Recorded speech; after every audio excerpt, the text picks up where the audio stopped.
மொட்டையெல்லாம் அடிச்சுட்டு ஒரு 8 மணி போல் வந்துட்டு மேலே வந்துட்டு போயிட்டோம். இன்றைக்கி ஃபஸ்ட்டு முகூர்த்தங்கிறனால ரொம்ப கூட்டமாக இருந்துச்சுங்க. நிறைய பார்த்திங்கன்னா கல்யாணம் வந்துட்டு நடந்துக்கிட்டு இருந்தது. எல்லாத்தையும் அப்படியே பார்த்துட்டு பார்த்திங்கன்னா திருப்தியாக போய் நம்ம மருதமலை முருகனை போய் பார்த்துட்டு வந்தாச்சுங்க. சூப்பராக வந்துட்டு இருந்தது. சாமிக்கு மாலையெல்லாம் வாங்கி தேங்காய் பழம்லாம் வந்துட்டு உடச்சாச்சுங்க. அதுக்கப்புறம் அப்படியே வந்துட்டு கொஞ்சம் நேரம் வந்துட்டு உட்காந்துட்டு பிரசாதமெல்லாம் வந்துட்டு வாங்கிட்டு வந்தோம். மருதமலையில் எனக்கு ரொம்ப பிடிச்ச பிரசாதம் பார்த்திங்கன்னா அதிரசம் யார் போனாலும் வாங்கி சாப்பிடுங்க. ரொம்ப சூப்பராக வந்துட்டு இருக்கும்.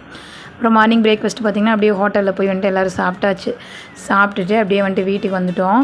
மதியம் வந்துட்டு வீட்டில் வந்துட்டு சூப்பராக வந்துட்டு ஒரு லஞ்சு செஞ்சுருவோம் அப்படின்னு சொல்லிட்டு வேர்க்க பார்த்திங்கன்னா சிக்கன் பிரியாணி வந்துட்டு செஞ்சிட்ருக்கேன். அதுக்கப்புறம் பார்த்திங்கன்னா ரசம் வச்சுருந்தேன், அப்புறம் முட்டை, அப்புறம் 65, அப்புறம் கொஞ்சம் தண்ணி குழம்பு, அதுக்கப்புறம் நம்ம ஸ்பெஷல் சிக்கன் பிரியாணி வந்துட்டு செஞ்சுருந்தோம். கூட வந்துட்டு ஒயிட் ரைஸ் வந்துட்டு செஞ்சுருந்தோம்.